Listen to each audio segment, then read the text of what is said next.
It's the Brickyard, man. I mean, this is basically home for me now. It feels like home. This is Kempsky's home yard. This is Force Indy's home yard. This is my playing ground. You know, it's when I first came back into racing after my 4-year break. This is the very first track I came to. So it really feels like home when I'm here. IMS is definitely a special place. It's cool. It's a road course that's a little bit more hybrid. I think because it's a rollable, right? It's probably the nicest rollable, I'd say, you know, in America, better than some other places. But it's technical, like that middle section, the S's with the big curves. It's a lot of fun as a driver, and it's rewarding when you get it right. I think the slower, more technical corners are probably, you know, what the drivers would say are their favorite. But I do enjoy this place. It's really cool, you know, you always grow up watching the Indy 500. That's like the race you watch, you know, every year in May, you're like, okay, when's the Indy 500? You know, you got to set like that whole Sunday apart. Like you can't do anything. It's like, you got to watch the Indy 500. So it's just really cool because so many great stories, so many great wins, so many great drivers have driven here. And I hope to be one of them. I see a future here, you know, in winning the Indy 500, honestly. And, you know, I just see this as, you know, every time I come here, it's just, you know, another step in the journey to get, you know, to my end goal. So it's just got a very, very energetic feeling when I get here. Obviously, the USF Pro Championship has been something that has helped a lot of drivers get to IndyCar. I think percentage is much over 50% of the drivers that have come up through that ladder system, right? It was massive for me. The scholarships that are implemented between USF 2000, USF Pro 2000, and then that would take you into Indy Lights or Indy, what is called Indy Next now, are crucial for drivers because the cost of racing is very high, as I'm sure most people know. And that was my lifeline all the way to IndyCar. And it's the big reason why I made it. It's probably the whole reason why I made it, right? I mean, the biggest thing is you're racing on the IndyCar race weekends. You know, so you can watch the IndyCar race on Sunday and learn from that, but also you're running on the same circuits that you will eventually be when you make it to IndyCar, which is the most important bit. It's giving the opportunity to young drivers to move up this series and up the ladder if they didn't have the money to do so. You know, it's giving them the chance and the opportunity with that scholarship. So I think it's really cool because we race alongside IndyCar in some races, and as an open wheel driver, you know, ultimately the goal is the Indy 500, you know, for both drivers here in America. So I think it's really cool that USF Championships is giving us the opportunity for that scholarship program. Yeah, so the scholarship is really something that opened my eyes. You know, you get series in Europe that are really competitive, but you win a championship and now what? You get a trophy and that's it. And for me, that scholarship is really what opened doors for me when I won a championship to get to the higher level. So that's really, you know, if there was no scholarship, I would not have made it to IndyCar.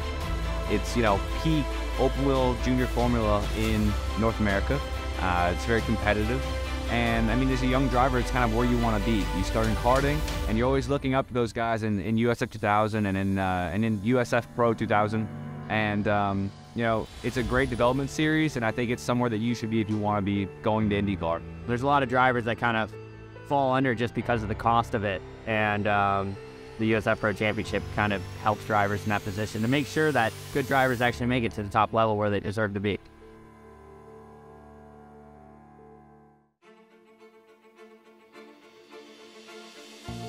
I think the starts at IMS are always crazy because you have turn 1 and the oval is like 5 cars wide, right? So it's going to be a funnel down in there, big braking zone, you have the back straight as well, and then 12 is a really cool passing opportunity as well. So I think it's going to be a lot of hard racing. It's going to be who's latest on the brakes, and it's going to be a lot of fun out there. The track's really good. It inspires lots of overtaking, promotes great racing as well, which is good.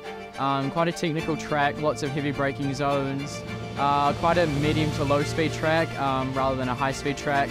So yeah, the racing today will be quite good, I think. About set to get things underway as we get ready for the command to fire the engines. Michael, this is going to be a tremendous way to start off 5 races for the USF Pro Championship. It's going to be interesting to see how this plays out. Nikita Johnson bringing them up, and we are green, green, green. The race down into turn number 1. Oh, we have huge contact going down into turn number 7. That is Max Garcia, who had contact and up and around into the tires. And it's actually Matt Clark to the lead. Matt Clark has taken over the lead. Sykes gonna go to the outside, Clark to the inside. They're gonna go side by side in the corner. Contact, those drivers come together. Sam Corey's gonna come through.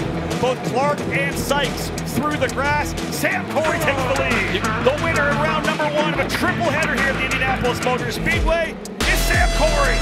He sets the pace, breaks him down, he's on the throttle, and we are green, green, green. Racing across the yard of bricks and down to turn number 1.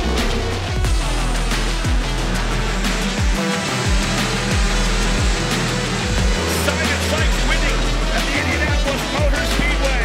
He wins race 2 of USF 2000, a huge victory for Simon Sykes to close the championship battle. Look at this fight here. This is Sam Corey getting to the inside of Cox. That is Clark, Corey, and Cox. That is 5th, 6th, and 7th. He will extend his point lead out of turn number 14. The winner in USF 2000 race 3 at Indianapolis is Lucky Hughes.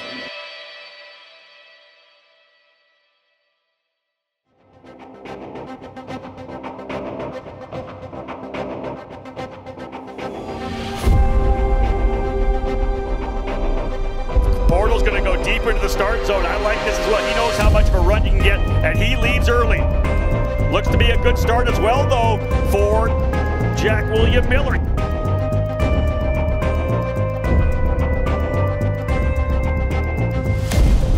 And we get out of Joy Guard, and that's Jack William Miller at turn number 10. Book it. Red flag being shown by the starter here at start-finish. So red flag, drivers will all work their way back into the pit lane.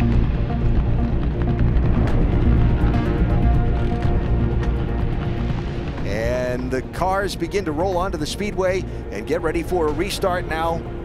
They will get the restart the first time by.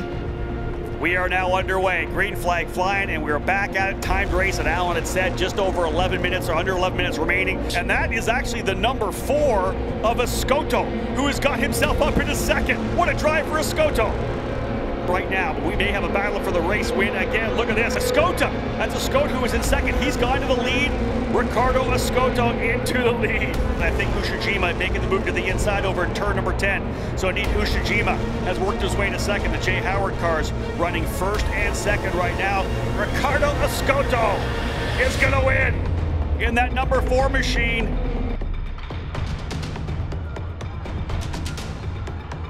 Green, green, green, racing down into 1, road all the way to the bottom of the racetrack as we would expect.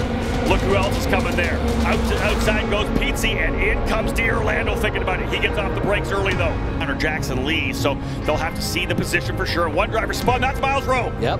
Miles Rowe has spun coming into turn number 7. He's out in the grass. We do have a full course yelp. We are going to go green flag this time by, so it will be the Italian, Francesco Pizzi. Restarting P1 is so tough here in Indianapolis. It's such a long run down into turn number 1. Watch these drivers get at it. There's a little contact there. Jack William Miller's lost a wing. One driver poked out, and Jack William Miller has lost the front wing. Look at Joel Granforce coming up the inside. Granforce is going to come out in 2nd position. What a restart for Granforce. He goes from 9th to 2nd. Even got out of that turn. Oh, there's contact as well. A couple drivers together coming through. They both tried to go to the outside of the chicane. Just looks like he's slow, and he just bottlenecks everybody up, and he's still not into the throttle, so everybody starts to peel off.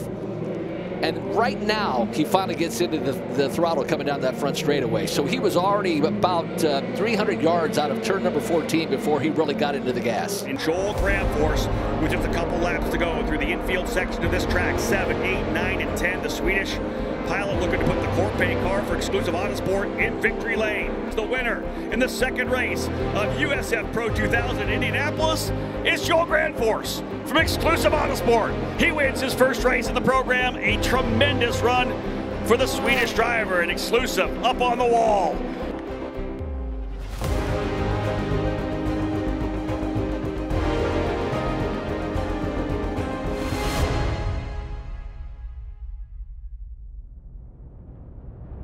You know, you get a bit dizzy. My first time around, I was getting dizzy because you're just going in one direction over and over. But it's a lot harder than people expect, you know.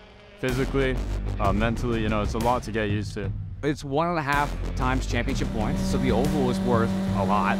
You don't really know what it's going to be like until you do it, so you want to show up to the next season with the livery and the car looking like you won something, you know. And you know, as much as a lot of guys say there's a target on their backs because of it, I would relish that opportunity, you know. You feel like they're the guy.